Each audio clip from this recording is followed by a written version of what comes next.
that when people teach great customer service, that's where you want your kids to start off and learn. And this is one of those places. So just in closing here, tell us a little bit about the message you have for the swimming community in your area. So I always say, come to work with an open mind for learning, number one.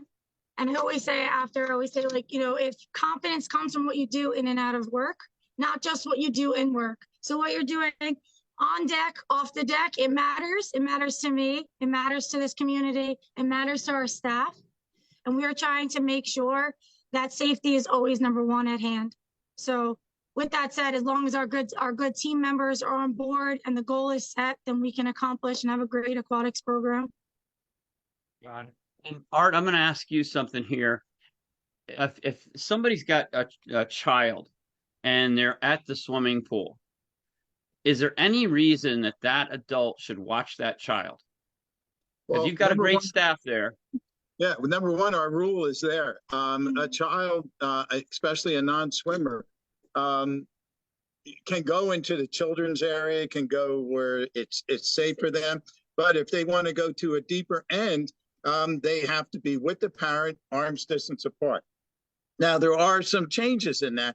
If the parent is trying to teach their child how to swim, they may make it 6 feet apart. Come, Johnny, come to me. That's something that's out there. So, and if we see a situation where a mom may come in with a young child and a 1-year-old, and what I'll do is I'll recommend that we get a jacket for the child, get this, and then a jacket for the child that's being held in her arms, because there might be a situation that she gets distracted and she can't always focus on both children at the same time. Now, the benefit to me and the guard is I'm actually increasing my level of safety. And I'm also reducing the risk of something happening. There's always Murphy's Law, there's always a possibility, but what you want to try and do is reduce the risk of something occurring. If they've been through some professional training that Grace gives, things like this, they're going to be hopefully a more solid swimmer. But at all times, if you're a parent, in my opinion, don't take your eyes off your kids. That's it. If they're in the pool area, and I don't care where that, don't take your eyes off your kids, because as much as the lifeguard, and you'd said something the other day, Art, to me about that. He's like, if you're watching one person because they're kind of fooling around and you can't tell, right, then it distracts you from the others that really need the help. And so it's very important that you watch your kids and make sure that they're safe. Yeah, I did say that. Fantastic. They told me to discipline you. Yeah. I need a lot of discipline. So one of the benefits that we have, and also challenges that we have here, is that we know our members. It's not like we're at a state park or an amusement park like Dorney Park, where they're coming in with the busload, and that's a challenge. I mean, but we know who our swimmers are for the most part.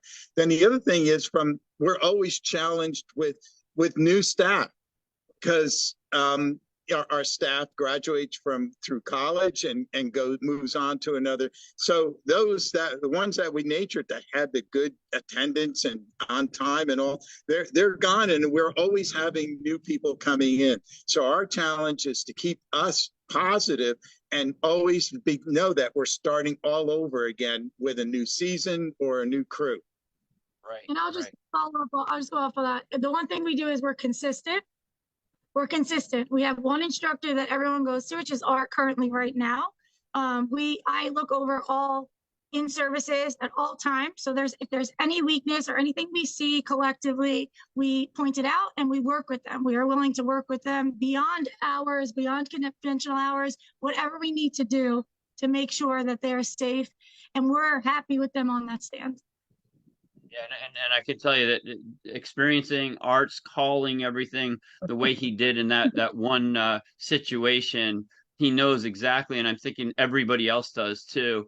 And I have to say that the Red Cross, I found a really important aspect of the Red Cross is when you have to take that training as a lifeguard, then what happens is, even though you don't work as a team together, maybe ever, which we hadn't, you all know exactly what's going to happen in an emergency because you're supposed to call 911. You've all been trained that a million times, right? You know what the counts are, you know everything. So everybody's working together, even though they may have never even met each other.